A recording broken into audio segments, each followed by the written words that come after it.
पहा, आज आपण आपल्या स्पर्धा परीक्षेमध्ये पुढील बुद्धिमत्तेचा घटक पाहणार आहोत किंवा गणितामध्ये सुद्धा असे काही प्रश्न विचारले जातात.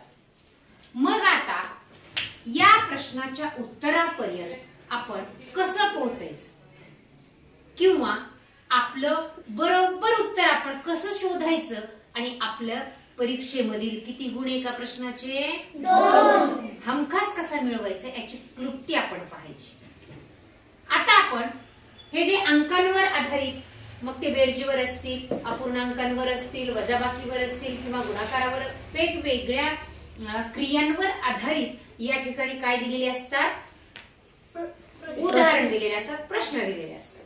मग आता आपल्याला क्लुप्ती इथं काय वापरली, कुठे दिलेल्या उदाहरणामध्ये काय क्लुप्ती वापरली, म्हणजे आपल्याला तीच क्लुप्ती वापरून पुढील उत्तरापर्यंत जाता येईल. बरोबर आहे?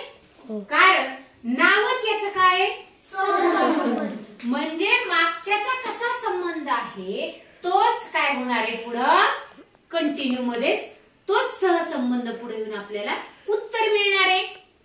जसं आता पहा, पहिलं उदाहरण मी या ठिकाणी लिहिले. मग काय उदाहरण आपण वाचणार आहोत. 5 अंश छेद 25 6 अंश छेद 36 7 अंश छेद 49. आता पहा, याचा सहसंबंध कसा आहे हे माहित झाल्याशिवाय पुढचं उत्तर कळणार आहे का? नाहीच कळू शकत. ज्यांना परफेक्ट उत्तर आपल्याला काढायचंय ना, त्याला हा सहसंबंध अभ्यासावाच लागतो, निरीक्षण करावंच लागतं. पहा बरं आता या उदाहरणाकडं काय सहसंबंध असलेला आहे सांगा. 5 5 25 हा. 6 36 7 49. म्हणजे कितवा पर्याय उत्तर असणार आहे? 1. बरोबर. 1 हे उत्तर अगदी बरोबर सांगितलंय तुम्ही. आता तुम्ही काय म्हटलात? 5 5 25 6 6 36 7 7 49 आणि पुढे काय येणार आहे? 8 8 64. म्हणजेच कोणत्या संख्या आहेत रे? वर्ग संख्या आहे. काय येतात? वर्ग संख्या. 5 चा वर्ग 25 वर्ग 36 7 50 8 चा वर्ग पुढे किती उत्तर असणार आहे? 64. मग आता आपण नेहमी म्हणतो की आपल्याला काय यायला हव्यात, कोणत्या संख्या यायला पाहिजेत. मग या गणितासाठी वर्ग संख्या यायला हव्यात. मी तुम्हाला किती पर्यंतचे वर्ग सांगितले? 20 पर्यंतच्या संख्यांचे वर्ग असे तोंडपाठ नाही झाले तरी वर्ग म्हणजे काय किंवा वर्ग कसा काढायचा हे आपल्याला माहिती.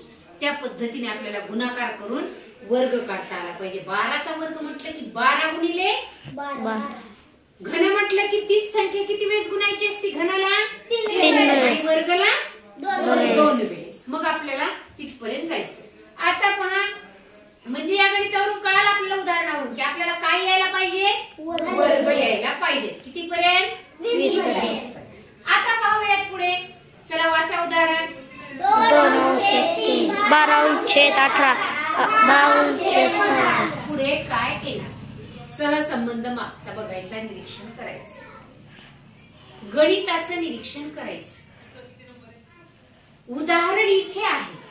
या उदाहरणाकडे बघायचं की याचा संबंध इथे कसा आहे, म्हणजे आपल्याला तरच पुढचं उत्तर कळणार आहे, त्याशिवाय कळणार आहे का?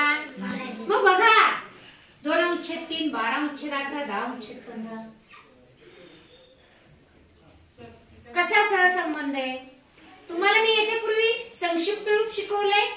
संक्षिप्त म्हणजे काटाकाटी करून शिकवले, म्हणजे एकाच पाड्यात दोन्ही अंक.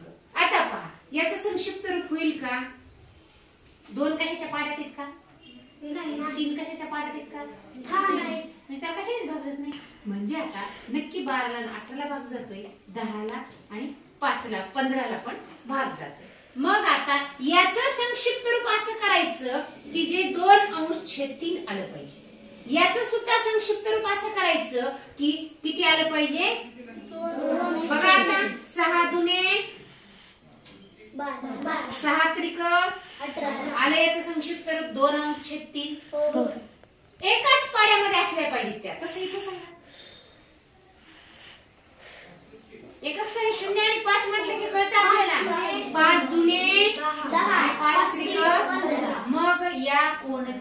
पूर्णांकाचं संक्षिप्त रूप 2/3 येणार आहे बघा. 8/12. कसं? 4 × 8, 4 × 3 12. 4 दुने 8. 4 त्रिक 12. बरोबर आहे. म्हणजे या ठिकाणी हे पण येते 17. म्हणजे पर्याय क्रमांक किती असणार आहे याचं उत्तर? 4 असणार आहे.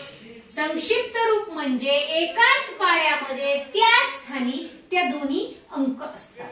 मग हे आल्याशिवाय पुढचं उत्तर तुम्हाला सापडणार आहे का? नाही. अजिबात नाही. आता पुढचं पहा. 2/4 आता याचा सहसंबंध समजल्याशिवाय पुढचं कळणार नाही. काय सहसंबंध आहे बघा, निरीक्षण करा.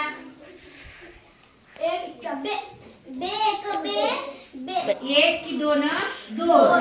बे दुने 4 2 8 म्हणा 8 2 16. शाबास. म्हणजे कोणतं उत्तर येणार आहे? 8/16.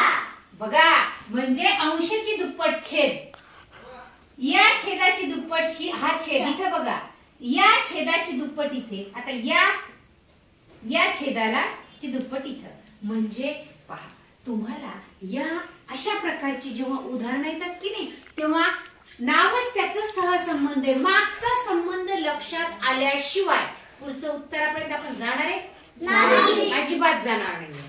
म्हणजे आपल्याला काय येणं आवश्यक आहे यासाठी मी सांगितले पुन्हा एकदा काय काय महत्वाचे घटक आहेत. वर्गसंख्या, घनसंख्या, घनसंख्या, मूळ संख्या, 1 ते 100 पर्यंतच्या उजळणीवर आधारित असणारे प्रश्न. म्हणजे 0 किती वेळा, 1 किती वेळा, हे सगळे प्रश्न.